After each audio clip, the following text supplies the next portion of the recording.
Gimana kita hidup di muka bumi ini juga kita kan berkelana ya, mengembara begitu kan.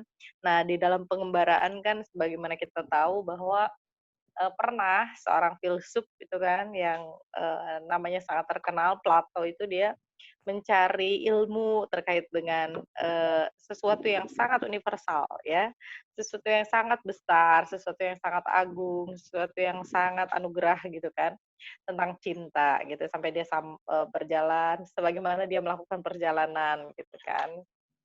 Dan akhirnya, apa sih maknanya, apa sih itu gitu kan ya, kita kita bedah aja nantilah dalam perjalanan. Sebagaimana kita juga lagi dalam perjalanan mengalir aja.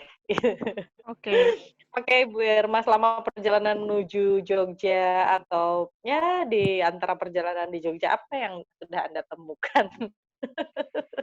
Saya, dalam rangka bekerja ini, membangun suatu program gitu ya, ya ada hubungannya dengan penelitian tentu, tapi, concern-nya itu adalah pada masyarakat nelayan begitu kan ya, yang mengharuskan saya tentu saja mendatangi wilayah pesisir gitu ya. Nah di pesisir itu kan ada pantai, ada laut gitu ya, Mhm, ada ombak, ada buih, mhm, ada angin, ada apa lagi?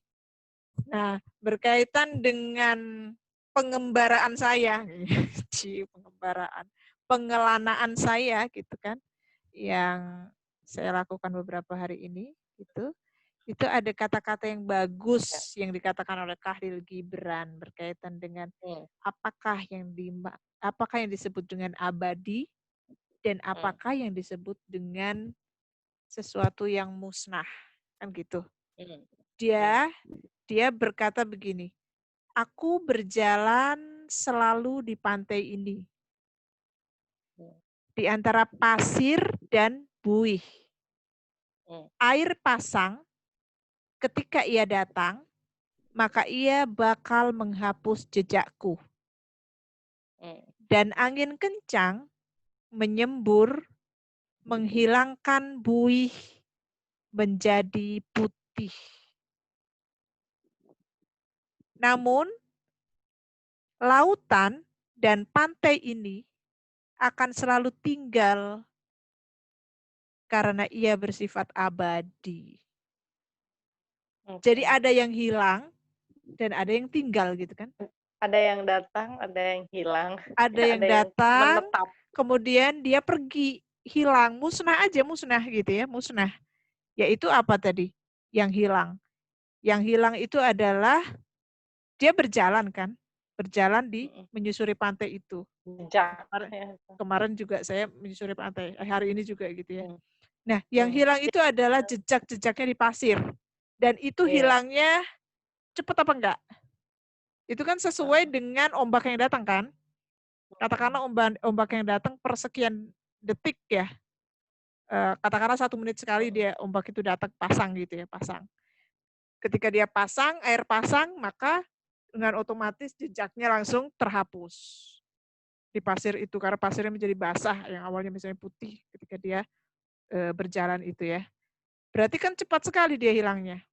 Nah kemudian apalagi yang hilang tadi, disebut hilang tadi, gelombang ketika dia pecah, dia menjadi buih, ya kan? mhm, Jadi gelombang itu kan mhm, sebenarnya kalau kalau tidak pecah dia akan terus aja gitu sampai ke mencapai tepinya dan pecah, kemudian dia berubah jadi buih. Makanya kita kadang melihat kan garis putih gitu. Bahkan mungkin nggak mhm, sampai pantai, dia masih di tengah-tengah itu dia udah pecah si gelombang itu. mhm, Artinya gelombang ini sesuatu yang bisa musnah kan? Maksudnya bisa bisa berubah menjadi buih ketika dia tidak lagi mhm, bisa stasioner sebagai gelombang gitu, mhm, sebagai fenomena mmm, gelombang gitu. Nah, berarti dia bisa menjadi buih meskipun, apa, range waktunya mungkin beda ya dengan yang tadi yang kalau jejak kaki tadi bisa terhapusnya secara secara lebih teratur karena kan pasangnya selalu mhm, seperti itu gitu. Tapi kalau gelombang bisa di tengah lautan pun dia sudah di jarak berapa dia sudah bisa pecah atau dia sudah mencapai pantai baru pecah gitu kan. Jadi lebih inilah ya, lebih dinamis, tetapi dia pecah juga gitu. Yang kita anggap tadinya dia itu akan menetap, ternyata Mhm. enggak. Si gelombang ini bisa Mmm. hilang, bisa pecah tadi. Oke. Kemudian tapi ada 2 hal, Mhm. eee, ya kalau tadi si jejak kaki dihapuskannya itu dengan air. Nah, kalau gelombang ini pecahnya itu karena angin. Mhm. Apalagi kalau anginnya kenceng banget kan, ya Mhm. kan. Badai dan sebagainya itu Mhm. lebih cepat memecah, ombak begitu. Nah, tapi ada 2 hal Mhm. yang dia akan selalu abadi, yaitu laut dan pantai. Laut dan Betul. pantai itu akan tinggal abadi, kan gitu.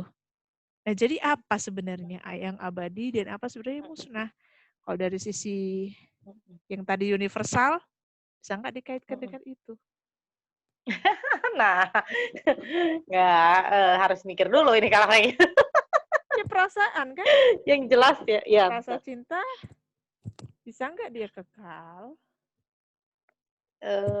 Gini kali ya, jadi, kalau kita ngelihat, segala ibaratnya begini, kita ini kan hidup di muka bumi, berjalan di atasnya, kita kan terdiri dari unsur-unsur yang bukan hanya fisik kan, tapi juga jiwa, spiritual gitu ya, termasuk salah satunya adalah sesuatu yang gaib itu adalah perasaan. Sedangkan perasaan itu juga itu kan adalah anugerah ya, Kak, agar kita ini merasakan sedih, cinta, bahagia, begitu ya.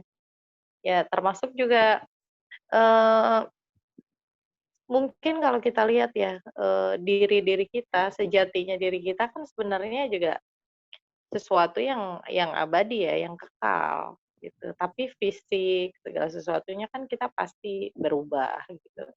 Ada Hmm. hal-hal yang berubah dalam diri kita.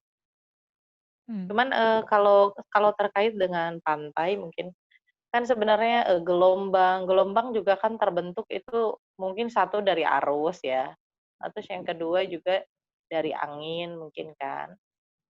Jadi artinya ada unsur lain yang itu kan ibaratnya hasil atau produk dari lautan yang begitu luas gitu, termasuk di dalamnya gitu. Iya. Jadi artinya lautan yang begitu luas diibaratkan kan sebagaimana kalau aku pengennya ngelihatnya tuh sebagai tanda daripada bagaimana ya, cinta dari Yang Maha memiliki alam semesta ini kepada kita yang begitu luas gitu yang pertama ya. Itu kan sudah Iya. jelas-jelas ada di dalamnya gitu.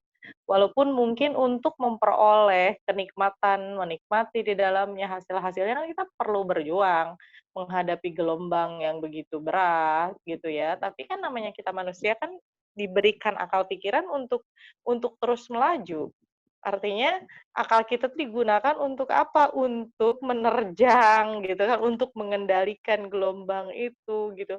Tapi hakikatnya kan kita itu apa? Menyelami lautan gitu. Dan kalau kita selami selama-lamanya terus-menerus kedalaman lautan kan masih bisa diukur ya, gitu kan. Iya. Teknologi zaman sekarang kan kayaknya nggak ada ya yang nggak bisa mengukur, kecuali mungkin yang di dalam lautan tuh ada palung lagi yang sangat dalam yang mungkin saja ada yang belum berujung gitu ya, kita belum tahu sih ya penelitian di situ. Jadi mungkin ya ini relevan banget gitu terkait dengan, apa ya, bagaimana, alam semesta ini diciptakan dengan penuh cinta oleh Allah Subhanahu wa taala gitu ya sama pencipta kita. Terus yang kedua bahwa, eee, walaupun di dalamnya ada begitu banyak gelombang gitu, tapi kan Gelombang manfaatnya itu kehidupan. hanya untuk iyalah, itu kan tapi manfaatnya itu kan hanya untuk kita lah, kalau nggak ada laut bayangin deh hujan ada nggak sih? Nggak Iya. mungkin lah terbentuk hujan dan awan, dan Iya, juga iya. mungkin studi tentang iklim itu juga mungkin tidak ada ya. Jadi mungkin, apa namanya, kuliah di, oceanografi gitu mungkin nggak laku, Kalau nggak ada laut. nggak ada laut. Ya itu Jadi dari bukti segi cintanya Allah itu kan dari ciptaan-ciptaannya ini gitu ya. i Ya, intinya begitu kan? iya dong, Nah, iya. sekarang Ja karena kita sedang bahas tentang laut, maka katakanlah gelombang ini maknanya adalah sebenarnya gelombang itu diartikan sebagai gerakan naik turunnya air. Heeh. Oh Jadi gitu, pasti oke. ada, Heeh. jadi pasti ada di Mhm. memang dia dibangkitkan, kalau di Mhm. permukaan kan dibangkitkan oleh angin ya, gelombang itu sangat erat Mhm. dengan Mhm. angin kan ketinggiannya gitu. Kalau anginnya Mhm. semakin kencang dia bisa jadi gelombang tinggi yang ekstrim gitu kan. Nah, ada keterkaitan yang sangat erat lah antara angin dan gelombang ini sebenarnya. Gelombang ya? Mhm. Ya, ya Dan interaksi kan gitu loh, kalau kita interaksi, liatin ya kan. dan kalau Terus kita lihat mhm, misalnya sebagaimana bagaimana ini ya, apa, pantai gitu, dia yang mmm, setia gitu menanti atau ya setia menjaga menjaga lautan agar tidak kemana mana gitu kan. Karena kalau kalau lautan tidak punya pantai, ya kita bisa bayangkan dong kan berarti kedalamannya kayak apa gitu, ngeri banget gitu, bisa jatuh lalu blek gitu kan ke sana. Tapi itu juga maha kuasanya Allah Subhanahu wa taala tuh dalam hal ini, bagaimana gitu justru lautan yang begitu luas, yang begitu ganas, yang begitu menakutkan, tapi begitu banyak manfaat ini juga bisa diarungi gitu. Artinya kehidupan kita juga sebenarnya begitu landai ya. Kita kan mmm, hidup ini dari mulai kecil lalu menjadi besar, menjadi itu kan landai banget gitu. Dan jarang lah kita gradual habis lahiran maksudnya, gradual ya, gradual, ya bertahap gitu kan, ya bertahap, bertahap. evolutif Dan itu kan gitu. ya ya ibaratnya landai kan, gitu kan, Iya, pantai walaupun ada sih yang suram gitu ya. Tapi dalam hal ini kan, artinya apa, dia melandai, dia datang gitu kan, ini akhirnya ada pertemuan gitu ya, kadang-kadang dia mmm, menjauh, kadang-kadang dia mendekat, lalu dalam begitu ya. Ya begitu juga kita bersama dengan Eee, pengembaraan kita gitu loh. mmm, Pengembaraan kita di manusia kadang-kadang kan kita menemukan permukaannya gitu. mmm, Kita berjalan pinggirannya, tapi kadang-kadang kita suka gampang gitu menerjemahkan, oh berarti laut adalah buih gitu, laut adalah gelombang gitu kan. Kalau kita mmm, mungkin saat itu pakai kacamata hitam atau mungkin dalam keadaan gelap, malam tidak terlihat seluasnya laut gitu kan, kita hanya berjalan di pinggirnya, mungkin kita hanya tahu bahwa, oh, laut itu adalah, eee, ombak begitu kan. Kadang-kadang kita berada di situ, tapi seiring dengan perjalanan, semakin banyak kita melakukan perjalanan, semakin banyak kita mulai melangkah, maju maju maju, semeter, 2 meter gitu loh, menyelami lautan gitu, ternyata apalagi nggak ada yang sampai sekadar menyelam ombak aja kedalamannya gitu, gitu. ya kan. Kita temukan Iya ternyata fenomena-fenomena lain begitu luas. lagi yang lebih kompleks gitu ya. Ya, Ada arus betul. misalnya begitu, ya kan. Mhm. Terus ada Ya eddies, artinya eddies itu pusaran-pusaran air di mhm, lautan mhm. begitu, gitu ya. Iya iya. Ya, Ya terus ada semakin macam-macam. digali kan semakin banyak nggak tahu kan gitu. Ya, Jadi, itu juga bermakna banget buat kita. Jadi artinya kita kan suka kadang-kadang cepat menyimpulkan ya, maksudnya dalam hidup ini. Banyak banget lah kita nih gampang menarik kesimpulan dari sesuatu yang sebenarnya kita tuh belum tahu benar gitu.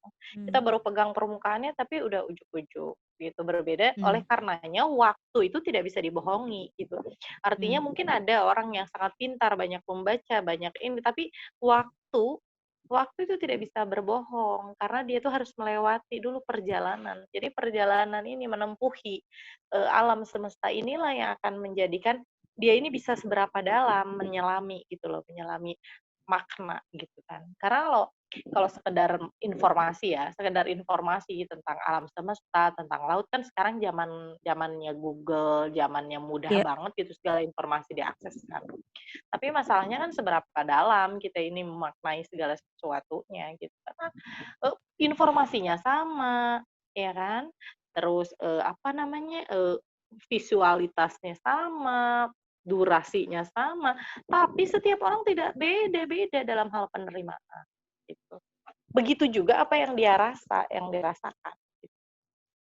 Kan ibaratnya gini ya, orang gitu berjalan, misalnya ada seorang pengembara kayak kamu kan tadi berjalan di pinggir pantai gitu. mmm, ya, Kamu tuh meninggalkan jejak-jejak gitu. Sebenarnya jejak-jejak itu kan ada yang terhapus ya, mhm, rata-rata terhapus. Kalau dia kena ombak gitu, tapi ada jejak-jejak lain yang di sebelah sana yang mungkin tidak kena ombak, dia masih lama terpendam, ada yang jejaknya begitu dalam gitu kan di pasir, walaupun pasir itu sangat goyah dan mudah berubah. Nah, kalau kita ibaratkan hati kita gitu, banyak orang kan yang meninggalkan jejak dalam hati kita. Nah, masalahnya kan jejaknya itu bisa jejak negatif, bisa jejak positif gitu. iya, Betul. Terus? Bisa hilang begitu saja atau bisa menetap lama, kan gitu. Nah, tinggal bagaimana ini? Bagaimana nih kita nih memaknai gitu, memaknai setiap jejak-jejak orang lain yang menempel di kita, gitu, yang sampai di dada kita gitu, di perasaan kita. Nah, itu mungkin yang kayaknya menarik untuk kita gali lebih jauh ya. Gitu, Jadi terkait dengan pengelolaan tiap orang terhadap jejak-jejak yang berada di dalam hidupnya itu juga saya kira sangat penting dalam hal ini. Kita bisa memilih mana jejak yang perlu tinggal lama, mana jejak yang harus terhapus dengan cepat, begitu kan? Kita yang seharusnya punya saringan itu, meskipun kadang kita juga nggak berdaya, gitu, nggak berkuasa, gitu. Saya pengennya itu terhapus cepat, tapi kenapa nempel lama, gitu kan? Nah itu nah, kalau itu gimana, berarti ada Ce? kekhususan ya kan? Kekhususan ya kan? Karena ada perasaan yang terlibat di sana, misalnya begitu kan, sehingga itu Ya. tergores terus-menerus gitu, ada di situ gitu, semakin dalam, bahkan sampai membentuk Semakin dalam, semakin palung dalam. di dalam hatinya gitu ya. Dan tak Jadi nggak sekedar terselami ya. jejak doang, tapi berpalung dong, ya Allah. Ya Kumaha. tergantung gini ya, tergantung kalau misalnya jejaknya buruk, Lu kira jejaknya tuh buruk. pantai, landai, tiba-tiba langsung jelok begitu. Tapi itu apa? Jejak seperti itu ya, jejak yang buruk itu bisa menghilangkan kita gitu. Artinya kalau kita berjalan di pantai itu terus ternyata di depannya tuh ada arus balik yang kemudian membawa kita ke sebuah palung yang jauh, artinya kan musnah gitu ya. Artinya kalau dalam kehidupan kita sehari-hari, dalam kehidupan kita berarti pada saat kita menemukan sebuah hal yang sangat mempengaruhi kita. Mempengaruhi kita tuh apa? Mempengaruhi pikiran kita, menghancurkan hati kita, menghancurkan jiwa kita gitu. Dan itu banyak loh yang mengalami.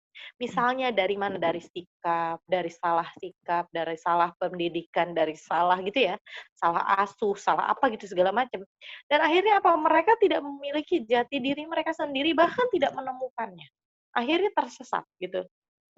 Dan kita ini otomatis gitu, padahal sebenarnya Allah itu menciptakan manusia itu sebagai makhluk yang punya akal tuh untuk digunakan. Tapi kan hal yang di luar itu kan kita tidak bisa kendalikan, misalnya nasib dia, Ya. mendapatkan hal seperti apa gitu ya. Nah, tapi kalau hal-hal yang baiknya mungkin ya, terutama dengan anugerah yang dibilang sebagai anugerah yang paling universal, yang paling mewarnai kehidupan di muka bumi ini, yaitu cinta Allah Subhanahu wa taala, itu cinta lah, kita bahas tentang cinta. Maka kalau cinta, ya, yang kemudian Allah jatuhkan kepada makhluknya untuk misalnya, ya kan, mencintai seseorang, mencintai sesuatu, mencintai, ya seperti kita lah, mencintai pekerjaan gitu kan, mencintai sesuatu yang kita sukai gitu. Dan itu kan nggak terhentikan. Hmm. Apakah bisa kita kendalikan? Bisa, bisa, tapi masalahnya kan tidak bisa berhenti gitu kan. Dikendalikan aja gitu. Jadi oleh karenanya kita itu tidak dituntut, tidak akan dihukum terhadap sesuatu yang kita tidak mampu gitu. Kita tuh dihukum atas keputusan-keputusan yang kita buat. Nah, Iya. jadi artinya atas kendali-kendali yang kita kerjakan, kita baru akan dimintai pertanggungjawaban. Tapi terkait dengan apa yang tidak bisa kita kendalikan di dalam jiwa kita, dalam hati kita, ya kita hanya disuruh untuk mengendalikan aja, mengendalikan sebagaimana misalnya orang yang berselancar gitu, dia mengendalikan selancarnya begitu. Jangan sampai dia terjatuh gitu. Kalau dia terjatuh, baru dia terjatuh kan itu terjatuh itu kan tidak sengaja gitu kan. Kalau tidak sengaja mesti diampuni ya Di kan. luar Kalau kendali dia. lagi ya dia memilih lagi berarti baru kan di situ. Halo? Hmm, Iya, nge-lag gitu. dikit. Ya. Iya. Iya, Jadi intinya seperti itu. gimana? Ya. Jadi intinya adalah kembali lagi ke soal pengembaraan dan pengelanaan gitu ya. Katamu tadi, tanpa kita mengalami secara empirik sesuatu hal gitu ya, yang kita sebut sebagai pengetahuan, maka meskipun kita sekarang gampang banget Google search dan sebagainya gitu ya, kita tidak akan punya satu pengalaman batiniah yang penting untuk memperkaya pengetahuan itu. Ya katakanlah misalnya saya ya, tanpa saya terjun ke lapangan, tanpa saya survei, tanpa saya berinteraksi dengan masyarakat nelayan, ya. Mhm. Sementara ceritanya adalah saya ingin meneliti itu, ingin manfaatnya itu dirasakan oleh masyarakat nelayan, produk dari penelitian saya itu gitu Iya. kan. Maka kalau saya Niatnya tidak kan ingin pernah punya menyelamatkan kan? pengalaman, iya, Mhm. itu berarti pengetahuan yang saya bangun itu ya miskin, kering dia gitu kan. Karena memang nggak tahu kondisi yang ada di lapangan. Mhm. Sehingga ketika saya punya pengalaman itu dan bahkan mungkin juga bersentuhan dengan persoalan-persoalan yang real yang mereka hadapi Mhm. sehari-hari, maka itu akan memperkaya pengetahuan saya justru feedback-nya dan itu Mhm. bisa ke arah perbaikan-perbaikan ya nggak? Input. Iya. Karena ada Iya feedback benar. tadi, maka input ke riset yang saya lakukan juga gitu loh Mhm. akhirnya gitu. Itulah Iya pentingnya kita itu kan melakukan riset ya, ya sangat ya kembara, sangat langsung itu berkaitan kelana pengalamannya. gitu ya Mhm. intinya. Itu Mhm. makanya itu Iya. penting. Kalau katamu tadi kan pengetahuannya kita hanya menganggap bahwa hanya ombak gitu. Hanya Mhm. mungkin ya dangkal lautnya padahal sebenarnya enggak kan gitu ya misalnya ya. Kalau kita tidak datang langsung untuk mengecek itu gitu misalnya gitu. Mhm. Nah itu Iya benar. pentingnya pentingnya berpetualang tuh begitu mungkin ya. Jadi Berpetualang. Iya benar. ya jadi Jangan takut lah, gimana? jangan takut berpetualang, jangan takut berpetualang gitu. Tapi, yang jelas bahwa apapun yang terjadi gitu ya, di dalam petualangan kita, kan kita masih diberi kesempatan pilihan-pilihan. Jadi, artinya ada hal-hal yang tidak bisa kita kendalikan, apa yang tidak kita bisa tentukan ya, hasil akhirnya. Tapi pasti segala sesuatu yang berasal dari diri kita kan kita pasti bisa kendalikan, gitu. Hmm. Maksudnya apa? Ya keputusan kita untuk memilih apa, mengikuti misalnya kata hati atau seperti seperti yang kemarin kita sempat bahas kan tentang Hmm. mengikuti kata hati atau ya menjalani aja hidup begitu kan, seperti itu ya. Dan aku pikir yang hal juga menarik ya, dari filosofi antara lautan dan pantai, dia yang abadi itu, bagaimana dia diciptakan kan, custom-nya itu untuk melayani kita manusia, begitu kan. Ya lautan, Pantai ya dan laut ini pantai, berpasangan sebenarnya kan ya. Pantai berpasangan tidak gitu bisa kan. disebut pantai tanpa laut. Kalau ya Dan laut begitu juga laut, membutuhkan pantai untuk ya, membuktikan eksistensi dia. Dia iya mau menghampiri gitu. siapa kalau bukan ke pantai? Ya, Iya, jadi tujuan dia dia ada itu, gelombang atau ombak itu adalah menuju pasti yang dia iya inginkan itu adalah menepi. iya, Menepinya itu mhm. kemana? Ke pantai ini gitu. Menepi berarti kan memutuskan ya. Nah, Memutuskan untuk berhenti di situ. di situ. Walaupun nanti Iya dia benar, kembali lagi, tapi dia pasti ujungnya tujuan tujuan atau arah dia itu adalah menuju iya, ke pantai itu berada gitu, pantai, ya kan? benar, Sementara si iya. pantai ini Ya kalau juga kita menunggu gitu ya, dengan kesabarannya dia selalu mmm, menunggu si ombak itu datang kepada dia kan, menunggu laut gitu. iya, betul. Jadi Dan itu, gimana itu? kalau kalau kita ibaratkan ya, kalau kita ibaratkan ya, apa namanya, lautan itu adalah, ya gini ya, kalau dari apa, lautan dan pantai ini sebagaimanapun eksistensi si laut itu kan karena ada pantai gitu kan, dan Ya, dia itu ada ujungnya ya, kembali ada lagi ujungnya ke ada sana. ujungnya. Mhm. Dan, apa namanya, dia ini kan menghapus jejak atau menghapus jejak atau dia tidak mampu menghapus jejak gitu kan ya. Kadang-kadang dia mampu menghapus jejak-jejak yang sudah mengotori si, pantai ya, Mhm, atau ya. kadang-kadang dia juga tidak mampu Membersihkan berarti kan? menjangkaunya gitu kan, ya. Berfungsi membersihkan si pantai itu maksudmu gitu kan? Heeh, menjangkaunya begitu ya. Ya jadi kalau kita balik Ada lagi yang bisa kepada menjangkau, ada yang enggak. ada iya iya, ada yang bisa